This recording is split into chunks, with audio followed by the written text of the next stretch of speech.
Hi everyone. So last class में हमने दो देख लिया था। क्वालिटेटिव प्रॉपर्टी में हमारा relative loading of vapour pressure और एलिवेशन इन बॉइलिंग पॉइंट। अब हम आज अपना थर्ड पढ़ेंगे। जो हमारा थर्ड क्या था? Depression of freezing point.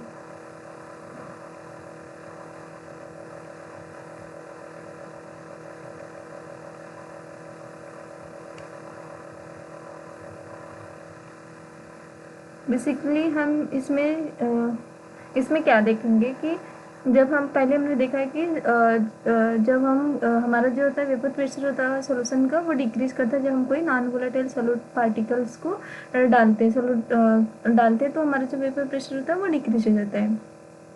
तो सेम कंसेप्ट यहाँ पे भी है कि जब हम सोल्यूशन को जब सॉल्यूट पार्टिकल को सोल्यूशन में डालते हैं तो उसका जो फ्रीजिंग पॉइंट होता है वो डिक्रीज होने लगता है।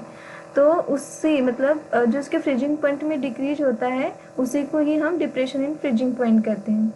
तो अगर आप लोग इसको डेफिनेशन लिखना चाहते तो लिख लो कि when A solid solute particle is added to the solvent, the freezing point of the solution is decreases, which is known as the lowering of freezing point, called depression in the freezing point.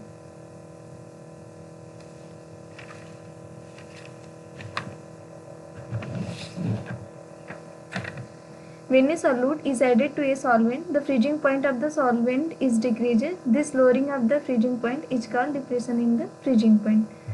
तो basically हम इसका example क्या देखते हैं कि जब हम इसमें सॉल्ट को डालते हैं तो क्या होता है, क्या वो आइस जल्दी मेल्ट हो जाती है या देर से मेल्ट होती है।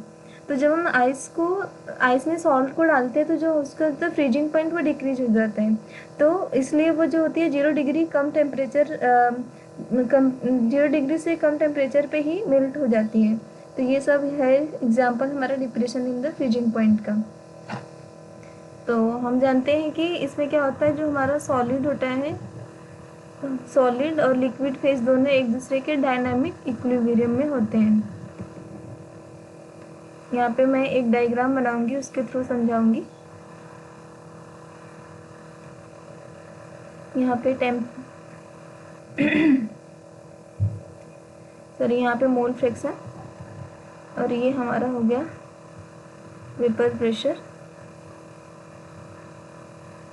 ये हमारा हो गया सॉल्वेंट,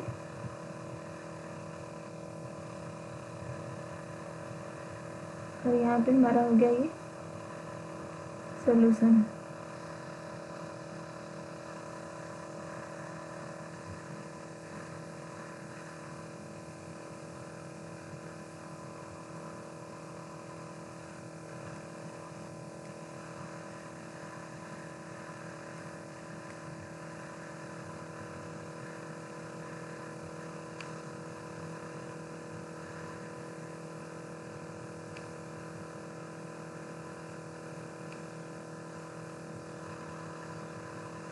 ये हमारा हो गया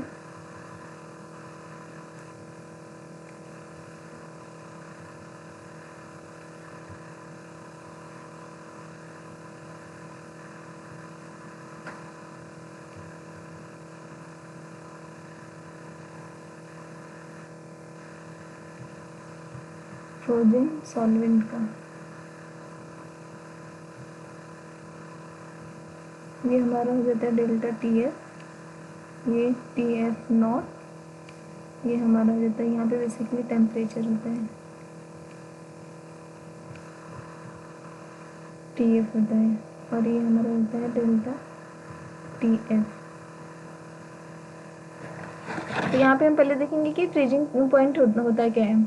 तो उसको अगर आपको जानना है तो आप लोग लिख सकते हैं temperature at which the vapour pressure of the substance in its liquid phase is equal to its vapour phase in the solid phase. मतलब जब हम फ्रीजिंग पॉइंट क्या होता है कि कोई भी सॉल्यूशन होता है उसका फ्रीजिंग पॉइंट क्या होता है, बेसिकली उसका जो वेपर प्रेशर होता है लिक्विड का उसके सॉलिड के वेपर प्रेशर ऑफ सॉलिड के इक्वल होता है, तो वहाँ पे उसका फ्रीजिंग पॉइंट हम कैलकुलेट कर लेते हैं। तो यहाँ पे भी जैसे हमने देखा था एलिवेशन इन बॉइलिंग पॉइंट में एक फॉर्मूला वहाँ पे था डेल्टा TB यहाँ पे हम फ्रीजिंग का कर रहे हैं तो delta T F is equal to, basically पहले ये होता है क्या है, ये होता है हमारा जो प्योर सॉल्वेंट होता है उसका और सोल्यूशन के इक्वल होता है, ये हमारा हो गया। और इसको हम करते हैं depression in freezing point.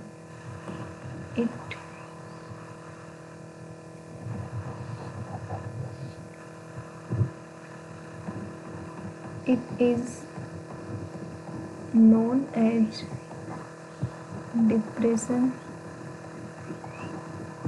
of freezing point। इतना हमने देख लिया।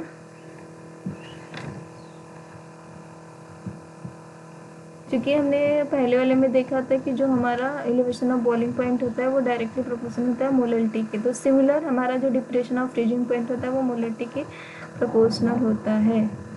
और हम इसको प्रोपोर्शनलिटी हटाएंगे तो यहाँ पे हमारा कांस्टेंट हो जाएगा के एफ, ओके, जैसे वहाँ पे हमारा के बी हुआ था।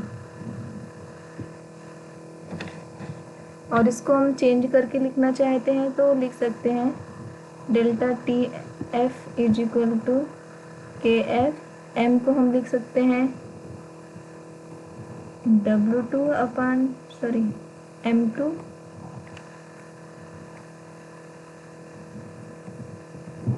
अपान W1 डिवाइड बाई 1000। ये हमारा हो गया दूसरा फॉर्मूला।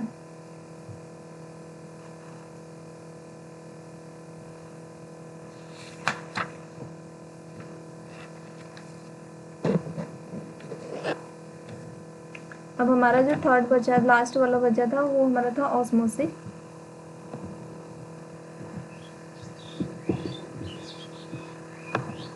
जो हमारा फोर्थ था, ऑस्मोसिस होता क्या है बेसिकली इसमें क्या होता है, सॉल्वेंट का मूवमेंट होता है लोअर कंसंट्रेशन से हाई कंसंट्रेशन में through the semi permeable membranes. मतलब जब हमारा कोई सॉल्वेंट होता है, जब लो कंसंट्रेशन से हाई कंसंट्रेशन में मूव करता है, एक हमारी जो परमिएबल मेम्ब्रेन होती है सेमी परमिएबल, उसके थ्रू। तो बेसिकली यहाँ पे आता है कि सेमी परमिएबल मेम्ब्रेन क्या होती है।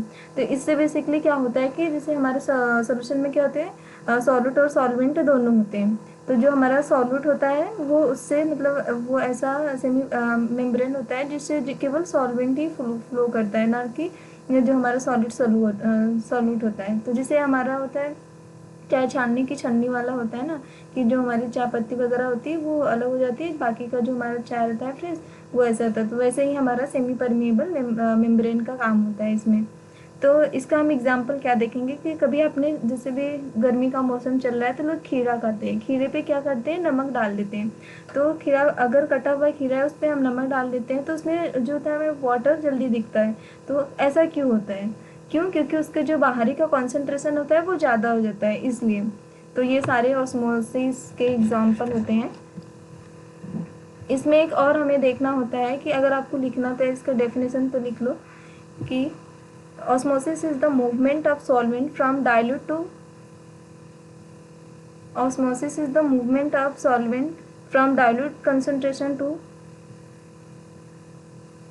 high concentration passes through a semi permeable membrane। अब हमारा एक इसमें और होता है ऑस्मोसिस प्रेशर। ऑस्मोसिस प्रेशर होता है क्या है बेसिकली, जब जब होता है कि मतलब जो हमारा ऑस्मोसिस होता है वो प्रोसेस चला होता है, कोई हम बाहर से प्रेशर देते हैं उसको रोकने के लिए। तो बेसिकली क्या होता है कि the pressure that just stop the flow of the solvent is called osmotic pressure. इसका एक फॉर्मूला होता है pi is equal to ICRT। यहाँ पे पाई हमारा क्या है, ऑस्मोटिक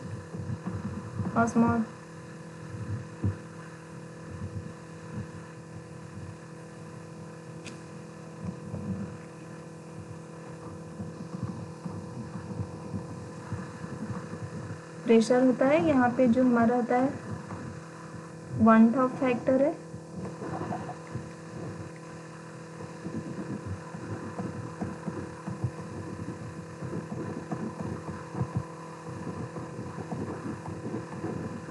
हमारा यहाँ पे C क्या है, कंसंट्रेशन ऑफ सॉल्यूशन है, यहाँ पे R जो हमारा होता है टेम्परेचर होता है, यहाँ पे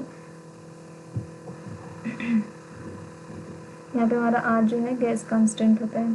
ठीक है, तो यहाँ से हम एक और फॉर्मूला को डिराइव कर सकते हैं। और हाँ, मेक श्योर कि जब हम कोई सबस्टेंस, जब कोई dissociate, when any substance are dissociated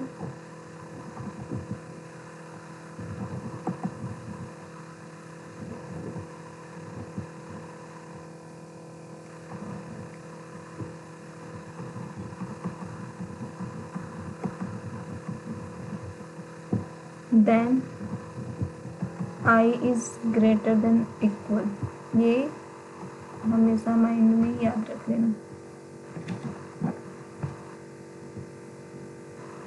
अब यहाँ पे हम इसको I, हमारा जो ऑस्मोटिक प्रेशर था CRT,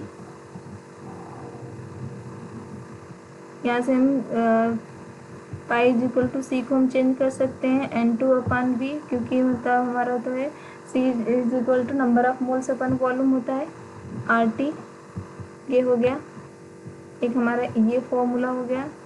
वो किसके टर्म में हो गया, जब हमारा क्वेश्चन में होगा कि मोल्स और वॉल्यूम दिया उसको ऑस्मोटिक प्रेशर निकालने के लिए, तो और एक हम इसको लिख सकते हैं W2/M2 इंटू RT अपन V, ये भी हमारा एक फॉर्मूला हो गया। तो यहाँ से हमें 3 फॉर्मूले मिल गए। हमारा अभी बचा है दो पार्ट। एक होती है यहाँ पे रिवर्स ऑस्मोसिस,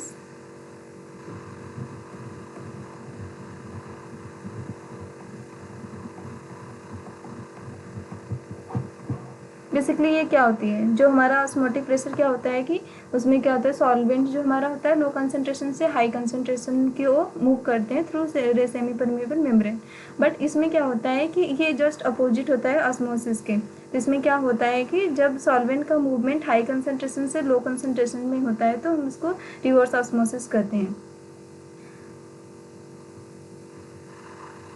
अगर आप लोगों को डेफिनेशन लिखनी आती है तो लिख लो।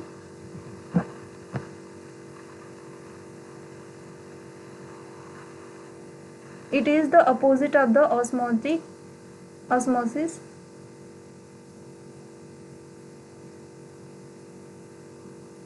When a solvent is passes through the high concentration to the low concentration through semi-permeable membrane is called reverse osmosis. अब यहाँ पे हमारा एक और टॉपिक होता है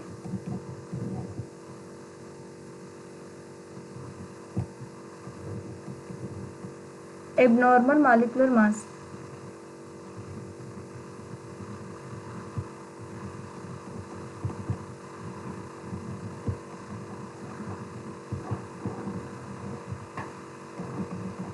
इसका हम फॉर्मूला लिख लेते हैं क्योंकि इससे 1-2 क्वेश्चन देखने को मिल जाते हैं। इसका फॉर्मूला होता है I इज इक्वल टू, मतलब क्या होता है कि I इज इक्वल टू, यहाँ से हो जाता है observe colligative property upon normal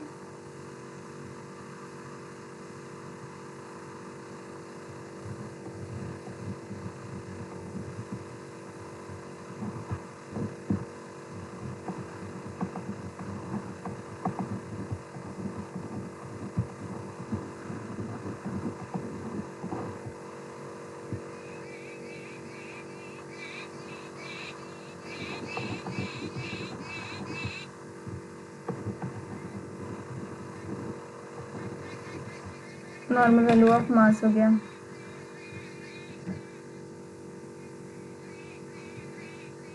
या इसको हम ऐसे भी लिख सकते हैं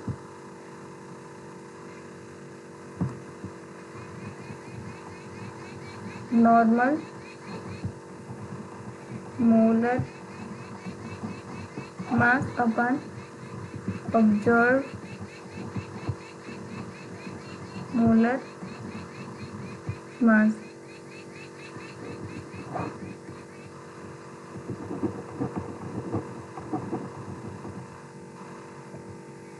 यहाँ पे ये हमारा चैप्टर ख़त्म होता है। बाकी का मैं जो इससे PYQ है, क्वेश्चन आंसर है, उसका मैं एक PDF अपलोड कर दूंगी टेलीग्राम पे, वहाँ से आप लोग सॉल्व करना पहले, बाद में मैं इसका सोल्यूशन करवा दूंगी। अब हम अपना नेक्स्ट दूसरा चैप्टर स्टार्ट करेंगे, सॉलिड स्टेट।